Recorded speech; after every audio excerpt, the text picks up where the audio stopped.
asks, we find that Avram Avinu, on the third day of his circumcision, he was 99 years old. Hashem took the sun out of its sheath. It was the hottest day in the history of the world because Hashem wanted Avram to have a respite. But Avram was pained that he wasn't involved in hospitality. 3 angels in human form come to visit, and he believes they're wayfarers. And immediately he runs towards them and he hosts them.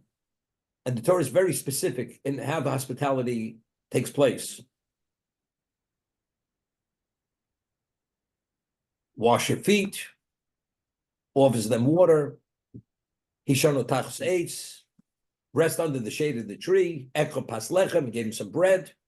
So for every detail and nuance of that hospitality, Klal Yisrael was rewarded. We merited the Anei HaKavod because he said Hishano tachos eitz. We merited the Be'er Shel Miriam because he offered the water. We merited the man because he offered his bread. I mean, Avram Avinu was doing hospitality until this point. Full-scale hospitality. All of a sudden now, at the age of 99, after the circumcision, he hosts these 3 people. This is something which is not to be believed. He does something not different than any other time, but here Hashem evaluates every detail of what he does, and the payoff is unlimited. Why now, not before? So the Chofetz Chaim says something beautiful. Chofetz Chaim says like this: if, let's say, you have a person and you host an ordinary Jew, it has value. What about if you host the tzaddik of the generation?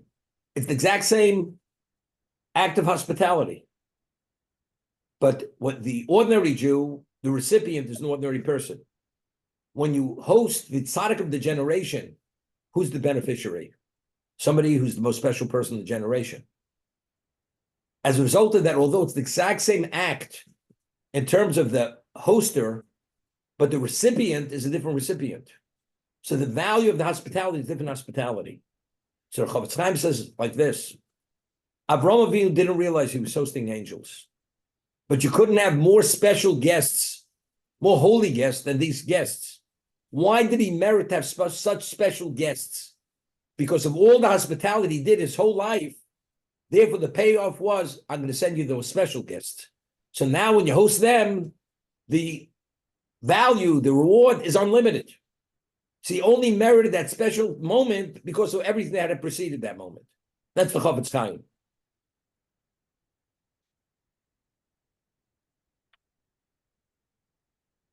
Lot, that he did not inform on Avram Avinu.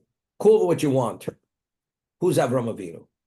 Avram Avinu was the founding father of the Jewish people. The world was created from us. We just spoke the Turim. Because if not for Avram Avinu, there wouldn't have been a Klal Yisrael, there wouldn't have been a Kabbalah Torah. So by now informing an Avram Avinu, what did you accomplish? Now we have this person into the future who gives meaning and value to the objective of creation. As a result of that, he's accredited. Even though it was not being a bad person, doesn't make a difference. We find Og Melech HaBashan. He came after the battle with the 4 kings against the 5, that Lot was taken captive. This is Vayova Apolit. Og lived till the time of Moshe Rabbeinu in the merit that he serviced Avram Avinu, that he informed Avram Avinu that his nephew was taken captive. Although his intention was evil, was sinister, because he believed that Avram Avinu would be killed in the war, and he would take Sari Menu as his wife. That was his intention. Nevertheless, he's accredited for this. And Moshe Rabbeinu, when he was told to kill Og, he was concerned. Maybe the merit of Avram wasn't depleted yet, and he wouldn't be able to kill Og. But the man was a bad man. His whole intention when he informed Avram that he should go to battle, he should be killed in battle to take his wife. Doesn't make a difference. But Avram Avinu, what was the result of that battle? He defeated the 4 mightiest kings. It was a Kiddush Hashem. He was called the world proclaimed him as Nasi Elokim. He was the Prince of God. So Og's action, informing Avram, what did it ultimately bring about? It brought about a global Kiddush Hashem. He was declared by the world as Nasi Elokim. That's what it was. So it's irrelevant what his intention was. It's what the end result is. And a person's paid very seriously, positively, for that action, regardless of what your intent is. Rabbi, that's not exactly. Is that how Lavan was treated as well? I mean, wasn't Lavan ascribed whatever punishment in the world to come, or even the notion of harming Yaakov? No. Wait. We're talking about two different things. This is in this world. I'm not talking the world to come. This is in the physical world. I mean, you see, they ask a question. The Gemara tells us in Avodah Zarah at the end of time, when Hashem doles out reward for all the people who participated in Torah, all the nations line up and they said, we did this, the Romans, the Persians, they were all lining up. We built bathhouses, we waged wars, we accumulated tremendous wealth. We did everything only for the Jewish people. So Hashem says, you did it for yourselves. And the Brisker Rav explains over there, although at the end of time they come to the realization that nothing could happen unless it's somehow connected for the sake of Torah, so their input, their accomplishments affected Torah, but since that was not their intention, Hashem says you're not part of eternity.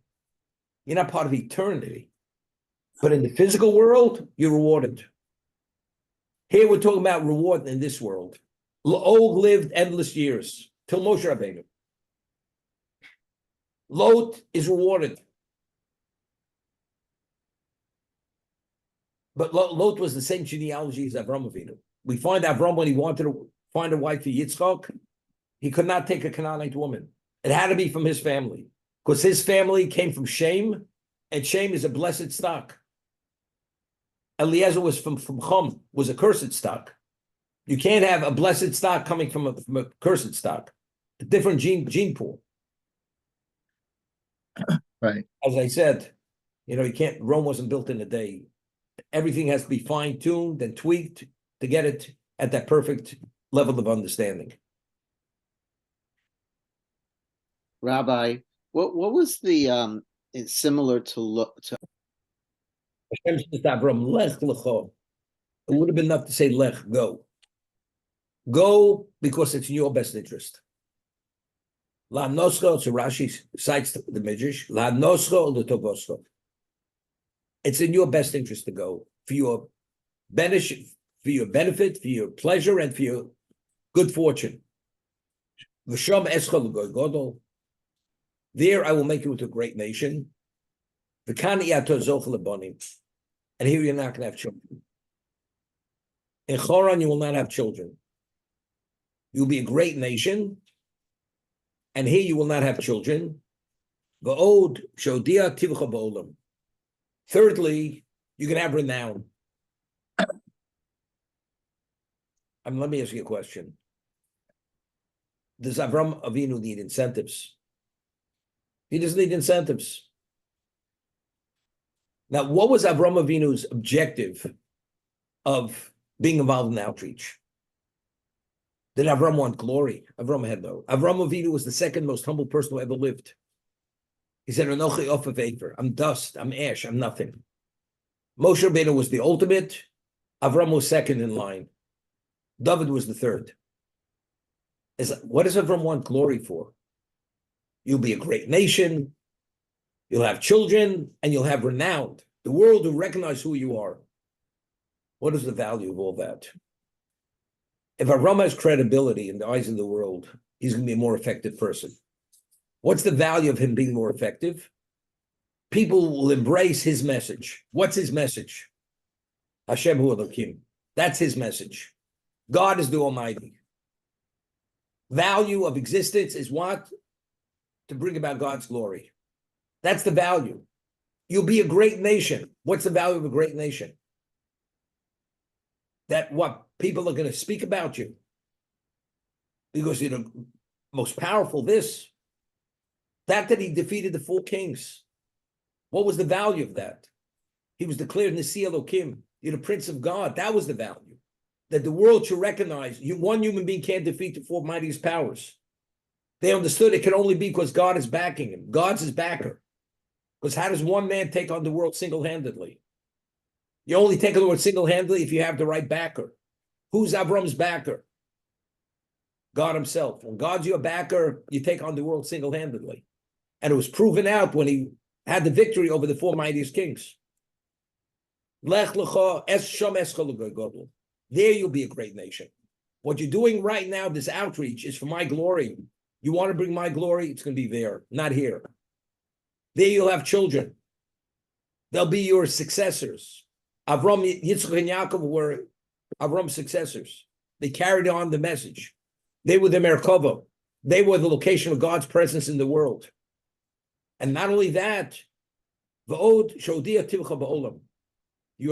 Who you are will be known throughout the world, that you should be appreciated. This is the ultimate.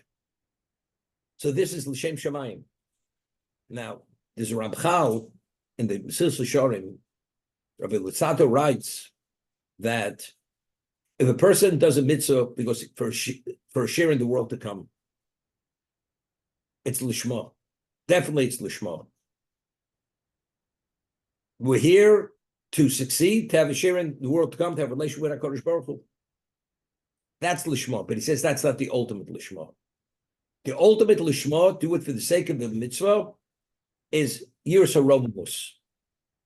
Is because you appreciate Hashem's exaltedness, has nothing to do with you. It's my privilege to be associated with Hashem. Not because you're a beneficiary. Because it's purely based on the recognition. All this is here. You're going to succeed. So he wants the glory, but he's going to be the beneficiary. Because we'll see, the Or Chaim points out later, when Avram left, it says, Kashedibe Elav Hashem. He went not because Hashem said it's in your best interest. It's purely because God says go. Just because God said go, it had nothing to do with, there was no incentive. Avram didn't need incentives, even spiritual incentives. That was the level of negation. Avram Avinu was negated to God. So this is L'Shem Shamayim. I'll make you, you'll be a great nation. You'll bring about great Kiddush Hashem. That's Olam Haba. That's you having a relation with God. Avram did it unrelated to relationship. Because he understood, he appreciated who Hashem was. He did it purely for the sake of Hashem, not that he's going to be a beneficiary. So that's the ultimate level of the Shema.